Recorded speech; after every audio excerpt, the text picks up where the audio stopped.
అదే RTV app వార్తల్ని క్షణాల్లో చదివే అవకాశం ఉంటుంది. ఒక న్యూస్ పేపర్, ఒక టెలివిజన్ ఛానల్ మీ చేతుల్లో ఎప్పుడూ ఉంటాయి. అంబేద్కర్ కోనసీమ జిల్లా సకినేటిపల్లి మండలం అంతర్వేదిలో గత రాత్రి స్వామి లక్ష్మీ నరసింహస్వామి వారి కళ్యాణ మహోత్సవం అంగరంగ వైభవంగా జరిగింది. ఈరోజు రథోత్సవాన్ని తిలకించేందుకు భక్తులు పెద్ద సంఖ్యలో ఇక్కడికి తరలి వచ్చారు. రాత్రి కళ్యాణ మహోత్సవాన్ని పెద్ద ఎత్తున భక్తులు తిలకించారు. నిన్న ఉదయం నుంచే కూడా ఇతర ప్రాంతాల నుంచి భక్తులు ఇక్కడికి చేరుకున్నారు.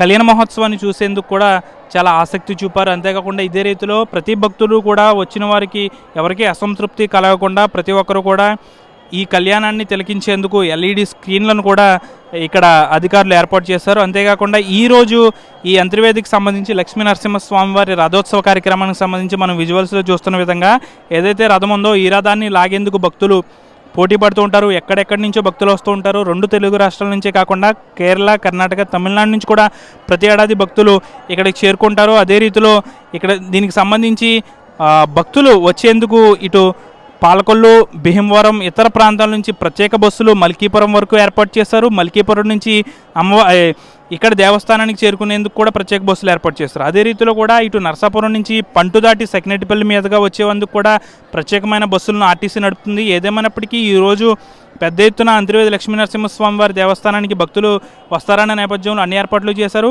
అంతర్వేది మొత్తం భక్తులతో నిండిపోయిందని చెప్పాలి. ఇటు దర్శనం చేసుకుని ఇళ్లకు వెళ్ళేవారు ఉన్నప్పటికీ ఇటు ఇంకా రథోత్సవం చూసేందుకు భక్తులు కూడా అధిక సంఖ్యలో తరలివస్తున్నారు. ప్రతి ఏడాది కూడా పెద్ద సంఖ్యలో అంతర్వేది లక్ష్మీ నరసింహస్వామి వారి కళ్యాణ మహోత్సవాన్ని తిలకించేందుకు భక్తులు పెద్ద ఎత్తున వస్తూ ఉంటారు.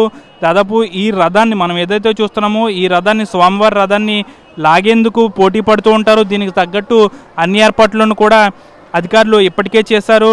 దాదాపు 1600 మంది పోలీసులతో బందోబస్తును ఏర్పాటు చేశారు. అదే రీతిలో ఇటు ఏదైతే రెవెన్యూ, పోలీసు, వైద్య శాఖ అధికారులు సమన్వయంతో కూడా ఇక్కడ అన్ని ఏర్పాట్లు చేశారు. భక్తులకు ఎటువంటి అసౌకర్యం కలగకుండా అన్ని ఏర్పాట్లు కూడా చేశారు. ముఖ్యంగా ఆలయానికి సమీపంలో వచ్చేందుకు పార్కింగ్ కూడా సుదూర ప్రాంతాల్లో ఏర్పాటు చేశారు. ఇటు సాగర సంగమం ఏదైతే ఇక్కడ గోదావరి, సముద్రం 2 ఒకే చోట కలుస్తున్న నేపథ్యంలో అక్కడ స్నానాలు ఆచరించేందుకు భక్తులు ఎక్కువ మంది వస్తూ ఉంటారు. అక్కడ కూడా నేవీ అధికారులు, అంతేకాకుండా కోస్ట్ గార్డ్ అధికారులతో కూడా ఏర్పాట్లను చేసిన పరిస్థితి.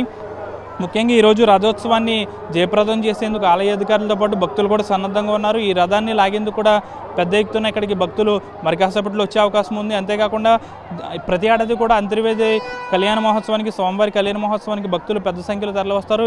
ఇదే రీతిలో ఈరోజు కూడా స్వామివారి దర్శనానికి భక్తులు పోటెత్తారు. వీడియో జర్నలిస్ట్ శేఖర్తో మనోజ్, ఆర్టీవీ అంతర్వేది నుంచి.